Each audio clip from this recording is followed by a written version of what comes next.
ನಮಸ್ತೆ ಎಲ್ಲರಿಗೂ. ಇವತ್ತು ನಾನು ಮದುವೆ ಮನೆಯಲ್ಲಿ ಮಾಡುವಂಥ ಬೇಳೆ ನುಗ್ಗೆಕಾಯಿ ಸಾರು ಯಾವ ರೀತಿ ಮಾಡೋದಂತ ಈ ವಿಡಿಯೋದಲ್ಲಿ ಹೇಳಿಕೊಡ್ತಾ ಇದ್ದೀನಿ. ತುಂಬಾ ರುಚಿಯಾಗಿರುತ್ತೆ. ಈ ರೀತಿ ನೀವು ಬೇಳೆ ನುಗ್ಗೆಕಾಯಿ ಸಾಂಬಾರನ್ನ ಮಾಡ್ಕೊಳ್ಳಿ. ಸೇಮ್ ಮದುವೆ ಮನೆಯಲ್ಲಿ ಯಾವ ರೀತಿ ಇರುತ್ತೆ ಅದೇ ಥರ ನಾವು ಮನೆಯಲ್ಲೇ ಮಾಡ್ಕೋಬೋದು. ಹಾಗಿದ್ರೆ ಬನ್ನಿ ಯಾವ ರೀತಿ ಮಾಡೋದಂತ ನೋಡೋಣ. ಮೊದಲದಾಗಿ ನೋಡಿ, ಒಂದು ಕಡಾಯಿಗೆ ಎಣ್ಣೆನ ಹಾಕಿದ್ದೀನಿ. ಎಣ್ಣೆ ಕಾದ ನಂತರ ಸಾಸಿವೆ ಜೀರಿಗೆನ ಹಾಕ್ತಿದ್ದೀನಿ, ಕರಿಬೇವನ್ನ ಹಾಕ್ತಿದ್ದೀನಿ. ಇವಾಗ ನೋಡಿ, ಒಂದು ಈರುಳ್ಳಿನ ದೊಡ್ಡ ಸೈಜಲ್ಲಿ ಕಟ್ ಮಾಡಿ ಹಾಕ್ತಾಯಿದ್ದೀನಿ. ಚೆನ್ನಾಗಿದೆನ ಫ್ರೈ ಮಾಡಿ ತೊಗೊಳ್ಳಿ. ಎಣ್ಣೆಯಲ್ಲಿ ಸ್ವಲ್ಪ ಫ್ರೈ ಆಗಬೇಕು ಈರುಳ್ಳಿ. ನೋಡಿ, ಈ ರೀತಿ ಚೆನ್ನಾಗಿ ಫ್ರೈ ಮಾಡಿ ತೊಗೊಳ್ಳಿ. ಇವಾಗ ಸ್ವಲ್ಪ ಹಿಂಗನ್ನು ಹಾಕ್ತಾಯಿದ್ದೀನಿ. ಹಿಂಗೆ ಹಾಕಿ ಕರೆಕ್ಟಾಗಿ ಮಿಕ್ಸ್ ಮಾಡಿ ತೊಗೊಳ್ಳಿ. ಆ ನಂತರ ಇವಾಗ ಕಟ್ ಮಾಡ್ಕೊಂಡಿರುವಂಥ ನುಗ್ಗೆಕಾಯಿನ ಹಾಕ್ತಾಯಿದ್ದೀನಿ.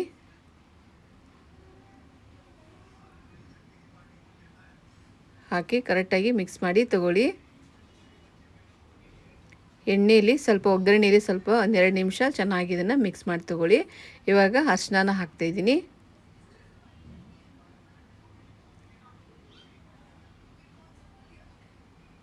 ಕರೆಕ್ಟಾಗಿ ಮಿಕ್ಸ್ ಮಾಡಿ ತೊಗೊಳ್ಳಿ. ಅರಿಶಿನ ಹಾಕಿದ ನಂತರ ಇವಾಗ ನಾನು ಬಿಸಿ ನೀರನ್ನ ಹಾಕ್ತಾಯಿದ್ದೀನಿ.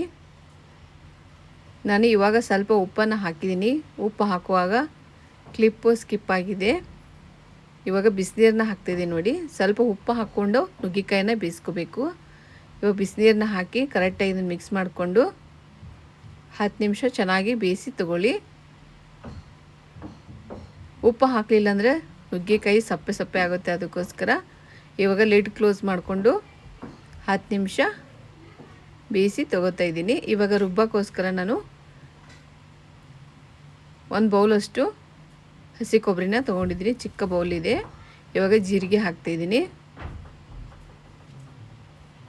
ಇದು ಸಾಂಬಾರ್ ಪೌಡರು, ಮನೆಯಲ್ಲೇ ಮಾಡಿರುವಂಥ ಸಾಂಬಾರ್ ಪೌಡರು 2 ಟೀ ಸ್ಪೂನಷ್ಟು ಹಾಕ್ತಾಯಿದ್ದೀನಿ.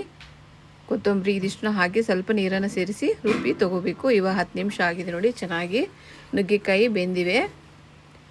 ಇವಾಗ ರುಬ್ಬಿರುವಂಥ ಪೇಸ್ಟನ್ನು ಹಾಕ್ತಾಯಿದ್ದೀನಿ. ಇವಾಗ ಬೇಯಿಸ್ಕೊಂಡಿರುವಂಥ ಬೇಳೆನ ಹಾಕ್ತಾಯಿದ್ದೀನಿ. 2 ಟೊಮೆಟೊ ಇಷ್ಟನ್ನು ಹಾಕಿ ಕರೆಕ್ಟಾಗಿ ಮಿಕ್ಸ್ ಮಾಡಿ ತಗೊಳ್ಳಿ.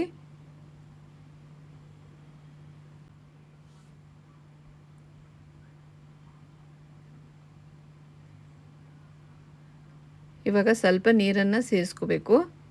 ಅದು ಕುದ್ದು ತುಂಬ ಗಟ್ಟಿಯಾಗುತ್ತೆ. ಅದಕ್ಕೋಸ್ಕರ ಇವಾಗ ರುಬ್ಬಿರುವಂಥ ಜಾರಿಗೆ ಸ್ವಲ್ಪ ನೀರನ್ನು ಹಾಕಿ ಸೇರಿಸ್ತಾ ಇದ್ದೀನಿ. ರುಚಿಗೆ ತಕ್ಕಷ್ಟು ಉಪ್ಪು, ಸ್ವಲ್ಪ ಗರಂ ಮಸಾಲ ಹಾಕ್ತಾಯಿದ್ದೀನಿ, ರೆಡ್ ಚಿಲ್ಲಿ ಪೌಡರ್. ಇವಾಗ ನಾನು ರುಬ್ಬುವಾಗ ಮಸಾಲ ಪೌಡರ್ನ ಹಾಕಿದ್ದೀನಿ. ಅದರೊಳಗೆ ನಾನು ಒಣಮೆಣಸಿನ್ಕಾಯಿ ಹಾಕಿರೋದ್ರಿಂದ ನಾನು ಇವಾಗ 1 ಟೀ ಸ್ಪೂನಷ್ಟು ಮಾತ್ರ ಹಾಕಿರೋದು. ಇವಾಗ ಕರೆಕ್ಟಾಗಿ ಮಿಕ್ಸ್ ಮಾಡಿಕೊಂಡು ತೊಗೊಳ್ಳಿ. ಇವಾಗ ನೋಡಿ, ಹುಣಸೆ ರಸನ ಹಾಕ್ತಾಯಿದ್ದೀನಿ. ಹಾಕಿ ಕರೆಕ್ಟಾಗಿ ಮಿಕ್ಸ್ ಮಾಡಿ. ತುಂಬಾ ರುಚಿಯಾಗಿರುತ್ತೆ. ಮಾಡುವಾಗ ಸ್ವಲ್ಪ ತೆಳ್ಳಗೆ ಮಾಡ್ಕೊಳ್ಳಿ, ಹಾರಿದ ನಂತರ ತುಂಬ ಗಟ್ಟಿಯಾಗುತ್ತೆ.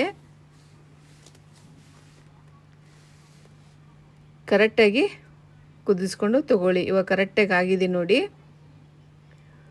ನಾನು ಇವಾಗ ಲಿಡ್ ಕ್ಲೋಸ್ ಮಾಡಿ ಒಂದು 5 ನಿಮಿಷ ಹಾಗೆ ಇಡ್ತಾಯಿದ್ದೀನಿ. 5 ನಿಮಿಷ ಆಗಿದೆ. ಇವಾಗ ಕರೆಕ್ಟಾಗಿ ಸಾಂಬಾರು ಆಗಿದೆ ನೋಡಿ. ತುಂಬಾ ಚೆನ್ನಾಗಿರುತ್ತೆ. ಈ ರೀತಿ ನೀವು ಮಾಡ್ಕೊಳ್ಳಿ. ಮದುವೆ ಮನೆಯಲ್ಲಿ ಮಾಡುವಂಥ ನುಗ್ಗೆಕಾಯಿ ಸಾಂಬಾರು ರೆಡಿಯಾಗಿದೆ. ಟೇಸ್ಟ್ ಮಾತ್ರ ಸಖತ್ತಾಗಿರುತ್ತೆ. ನೀವು ಸಹ ಟ್ರೈ ಮಾಡಿ ನೋಡಿ. ತುಂಬಾ ರುಚಿಯಾಗಿರುತ್ತೆ. ಇದೇ ರೀತಿ ನೀವು ಮಾಡ್ಕೊಳ್ಳಿ. ಸಾಂಬಾರು ಪೌಡರ್ ಯಾವ ರೀತಿ ಮಾಡೋದು ಅಂತಂದೇಳಿ ಡಿಸ್ಕ್ರಿಪ್ಷನಲ್ಲಿ ಲಿಂಕ್ ಇರುತ್ತೆ, ನೋಡಿ ಮಾಡ್ಕೊಳ್ಳಿ. ತುಂಬಾ ರುಚಿಯಾಗಿ ಬರುತ್ತೆ. ವಿಡಿಯೋ ಇಷ್ಟ ಆಯಿತು ಅಂದರೆ ಲೈಕ್ ಮಾಡಿ, ಶೇರ್ ಮಾಡಿ ಮತ್ತು ಸಬ್ಸ್ಕ್ರೈಬ್ ಫಾಲೋ ಮಾಡೋದನ್ನು ಮರಿಬೇಡಿ. ನಾನು ಸ್ವಲ್ಪ ಟೇಸ್ಟನ್ನು ನೋಡಿದ್ದೀನಿ. ಸ್ವಲ್ಪ ಉಪ್ಪು ಕಡಿಮೆ ಅನಿಸ್ತಾ ಇತ್ತು, ಹಾಗಾಗಿ ಸ್ವಲ್ಪ ಉಪ್ಪನ್ನು ಸೇರಿಸ್ತಾ ಇದ್ದೀನಿ. ತುಂಬಾ ರುಚಿಯಾಗಿರುತ್ತೆ. ಈ ರೀತಿ ನೀವು ಸಾಂಬಾರು ಮಾಡಿಕೊಂಡ್ರೆ ಮದುವೆ ಮನೆಯಲ್ಲೇ ಊಟ ಮಾಡ್ತಿರೇನೋ ಅನ್ನೋ ಫೀಲು ಬರುತ್ತೆ. ಅಷ್ಟು ರುಚಿಯಾಗಿರುತ್ತೆ ಟೇಸ್ಟ್ ಮಾತ್ರ. ಮತ್ತೆ ಭೇಟಿಯಾಗೋಣ ಮುಂದಿನ ರೆಸಿಪಿ ಒಂದಿಗೆ. Thank you for watching.